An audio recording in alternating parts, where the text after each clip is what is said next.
Hi friends, welcome to our Shri channel. నా ఛానల్ని మీరు ఎవరైనా సబ్స్క్రైబ్ చేసుకున్నట్లయితే ప్లీజ్ సబ్స్క్రైబ్ చేయండి. అండ్ స్టార్టింగ్ చూడడం కోసం ప్లేలిస్ట్లో ఉన్నాయి. ఇక స్టోరీలోకి వెళ్దాం. ఎస్ట్రీమ్లో part 69 I want one more అనాలి అంటూనే సున్నితంగా ఇంకోసారి ఆమెను మొత్తంగా తడుముతూ ఆక్రమించుకున్నాడు సిద్ధార్థ్ రెడ్డి. తెల్లవారే వరకు వేదకి ఊపిరి కూడా తీసుకొనివ్వకుండా అలుపన్నది ఎరగని శ్రామికుడిలా ఆమె అందాలపై పట్టు బిగిస్తూ ఆమెలో అతడు కరిగిపోతూ అతనిలో ఆమెని కలిపేసుకుంటాడు సిద్ధార్థరెడ్డి. ఇద్దరి దేహాలు చెమటలతో తడిచి ఆ గది మొత్తం నిట్టూర్పు సెగలతో నిండితే కళ్ళు మూతలు పడుతూ అలసిన ఆమెని అతడే క్లీన్ చేసి చిన్నగా మ్యాక్సీ వేసి చిన్న గుండెలకు చేర్చుకుని పడుకోబెట్టుకున్నాడు వేదాన్ని సిద్ధార్థరెడ్డి. పడుకోకుండా ఇంకా తనని గుడ్లు అప్పగించేసి మరీ చూస్తున్న వేదాన్ని నిద్ర రావట్లేదా అని అడిగాడు సిద్ధార్థరెడ్డి. లేదు అన్నట్టు తల ఊపింది వేద. చిన్నగా నవ్వి వేదాన్ని సైడ్కి పడుకోబెట్టుకుని దగ్గరికి తీసుకుని గాఢంగా హక్ చేసుకున్నాడు సిద్ధార్థరెడ్డి. కలిసింది ఇప్పుడే అయినా ఎన్నాళ్ళ నుంచి దూరమైన విలువైన వస్తువు తనలో దాచుకున్న ఫీలింగ్ సిద్ధార్థ రెడ్డిలో. అతడిచ్చే వెచ్చని కౌగిల నుంచి దూరం జరగాలని అనుకోలేదు వేద. దూరం జరపాలని అతడు కూడా అనుకోలేదు. ఏదో తన్మయత్వం, పరవశం, ఇంకేదో అర్థం కాని భావాలు ఇద్దరిని ఆ నిమిషంలో చుట్టుముట్టి ఉక్కిరి బిక్కిరి చేసేశాయి. ఆ క్షణాన సిద్ధార్థ్ రెడ్డి కౌగిలిలో సర్వం మర్చిపోయి బొమ్మలా ఒదిగింది వేద. ఆమె వీపు మీద సిద్ధార్థ్ రెడ్డి సున్నితంగా నిమురుతుంటే అతని మునివేల స్పర్శకి ఆమె శరీరం జల్లుమంది. ఇద్దరు శరీరాల మధ్య ఇసుకంత దూరం కూడా ఓర్చుకోలేనట్టుగా ఆమెని తనకేసి అదుముకున్నాడు సిద్ధార్థ రెడ్డి. ఆమె కూడా ఆ సెక్యూర్ ఫీలింగ్ నచ్చి సిద్ధార్థ్ రెడ్డి మెడ దగ్గర ముఖం దాచుకుంది వేద. ఏసీ అడ్జస్ట్ చేసి పూర్తిగా తన మీదికి లాక్కుని వేద నుదుటిన ముద్దు పెట్టుకుని బ్లాంకెట్ ఇద్దరికి కప్పి అలసిన దేహంతో కళ్ళు మూస్తాడు సిద్ధార్థరెడ్డి.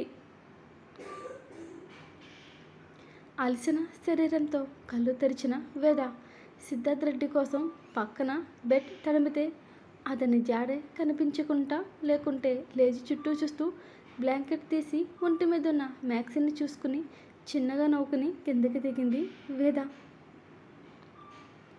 సోఫాలో కూర్చుని ఆఫీస్ కాల్ ఏదో సీరియస్గా మాట్లాడుతూ కనిపించాడు సిద్ధార్థ్ రెడ్డి వేదాకి. సైలెంట్గా సిద్ధార్థ్ రెడ్డి పక్కన కూర్చుని భుజానికి తల ఆనించి హ్యాండ్ చుట్టూ చేతులు వేసింది వేద. లేచావా వేద అని అడిగి బాడీ పెయిన్స్ ఏమైనా ఉన్నాయా అని అడిగాడు సిద్ధార్థ్ రెడ్డి వేదాని. తెలుస్తుంది లైట్గా అంది వేద. వేదాని వదిలి సోఫాలోంచి లేచి ఫ్రిడ్జ్లోంచి ఫ్రెష్గా తీసిన జ్యూస్ గ్లాస్ని వేద పెదాల దగ్గర పెట్టిన సిద్ధార్థ్ రెడ్డి ఫీడ్ చేశాడు ఆమెకి. వాల్ మీద ఉన్న క్లాక్ టైం చూసి మార్నింగ్ అనుకుని ఇంత ఎర్లీ మార్నింగ్ ఎక్కడికి వెళ్ళావని వేద ఇన్నోసెంట్గా ఫేస్ పెట్టి అడుగుతుంది సిద్ధార్థ రెడ్డిని. గెడ్డం కింద చెయ్యి పెట్టుకుని నవ్వుతూ వేద వైపు చూస్తూ ముందు ఇది తాగు, ఇది ఫస్ట్ మార్నింగ్ కాదు ఈవినింగ్ 5 అవుతుందని అన్నాడు సిద్ధార్థ్ రెడ్డి వేదతో. దాంతో షాక్ తిన్నదానిలా ఒక రోజంతా అలా ఎలా పడుకున్నాను నేను అని కన్ఫ్యూజన్ ఫేస్ పెట్టుకుని అడిగింది వేద సిద్ధార్థ రెడ్డిని. నైట్ నన్ను బాగా భరించి అలసిపోయి నీరసంతో అలాగే పడుకుండిపోయావే అని సిద్ధార్థ్ రెడ్డి అనగానే ఏంటో నాకు అంతా కన్ఫ్యూజన్గా ఉంది అని వేద అంది. నీ మాటలకిక అంతే లేదని ఈ ట్యాబ్లెట్ వేసుకో అని నోట్లో వేసి మిగిలిన జ్యూస్ గ్లాస్ ఖాళీ చేయించి ఫ్రెష్ అవుతావా అని అడుగుతాడు సిద్ధార్థ్ రెడ్డి వేదతో. అలవాటు లేని వాతావరణానికి చలికి వేద ముక్కు ఎర్రబడితే నీరసంగా ఉంది అంటూ సిద్ధార్థ్ రెడ్డి మెడ చుట్టూ చేతిని వేసి ఖర్చుకుపోతుంది ఆమె.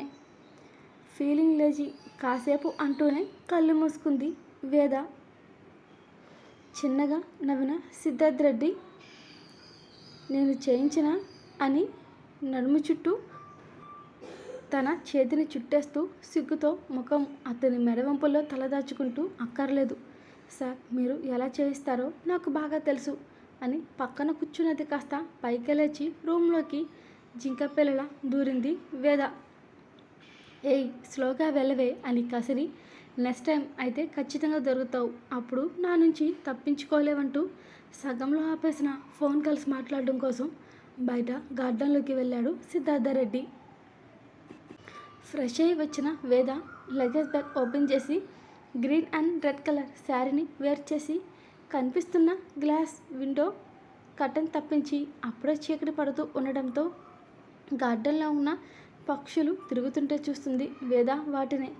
డోర్ ఓపెన్ చేసిన సిద్ధార్థరెడ్డికి వేద ఉన్న పొజిషన్కి, లైట్గా పడుతున్న సన్లైట్కి, నున్నగా మెరుస్తున్న నడుము వంపు చెక్కిన శిల్పంలా కనిపిస్తున్న వేదాన్ని చూస్తున్న సిద్ధార్థరెడ్డి హార్ట్ స్కిప్ అయ్యి చిన్నగా నవ్వుతూ వెనక నుంచి హక్ చేసుకుని తన భుజం మీద గడ్డం పెట్టి ఫ్రెష్ అయ్యి కిందకి రాకుండా ఇక్కడేం చేస్తున్నావే అన్నాడు సిద్ధార్థరెడ్డి వేదాని. ఇక్కడ వ్యూ బాగుంది కదా అని ఎగురుతున్న పక్షులను చూపిస్తూ ముద్దుగా అంటుంది వేద సిద్ధార్థరెడ్డితో. నాకు కూడా చాలా బాగుంది చూస్తుంటే అని సిద్ధార్థరెడ్డి అంటే వేదకి అర్థం కాక చూస్తుంటే, నా point of view వేర్లే, simply it's amazing అని అంటాడు సిద్ధార్థరెడ్డి. సిద్ధార్థరెడ్డిని చూస్తూ అతని చూపులు ఎక్కడున్నాయో అని చూస్తూ చెదిరిన పాటిలోంచి కనిపిస్తున్న ఆమె ఎదని నడుము వంపుని కవర్ చేసుకుంది వేద. Hi friends, thank you watching for this video.